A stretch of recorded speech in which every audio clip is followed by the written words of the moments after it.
કેમ છો ફ્રેન્ડ્સ? આપણે દૂધીનો હલવો બનાવીએ ત્યારે એમાં બહુ પાણી થઈ જાય છે, સાચી વાત ને?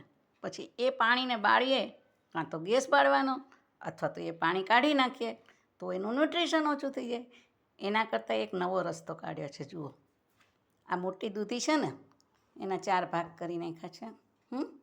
પછી એને છૂલી અને આવી રીતે કરી નાખ્યું. જો, આજુબાજુનું છીણ જ લીધું છે. આજુબાજુનું છીણ લીધું છે ને આ વચ્ચેનો ભાગ છે ને એ કાઢી નાખ્યો છે. એને વેસ્ટ નથી કરવાનો. ઊભા રહો.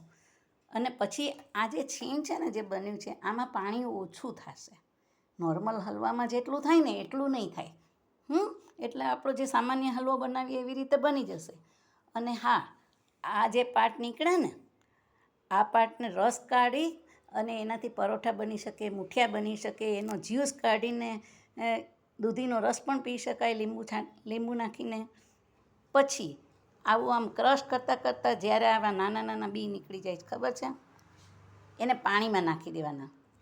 આવી રીતે પાણીમાં નાખવાના.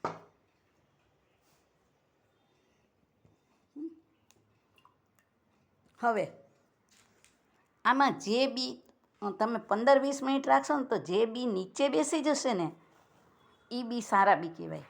એટલે એ બીને છે ને તમે માટીમાં કુંડામાં અત્યારે ચોમાસાના સમયે નાખી દેશો ને તો એનો વેલો બની જશે.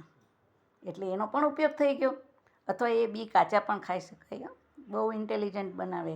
જે ખાય દૂધી એની વધે બુદ્ધિ, ખબર છે ને? તો આ નીચેના બી છે એને આપણે ઉગાડી દઈશું ને ઉપર જે તરે છે એ બી ખાઈ જશું. બરાબર. હવે હલવો બનાવતા તો આપણે આવડે જ છે, એ શીખવાડવાની જરૂર નથી. ખાલી એનું પાણી કેવી રીતે ઓછું નીકળે અને આપણે કેમ ઓછું બાળવું પડે અને જલ્દી બની જાય એની આ વિગત છે. બરાબર. જોજો, આને વેસ્ટ નહીં કરતા. વાપરી નાખજો. આભાર.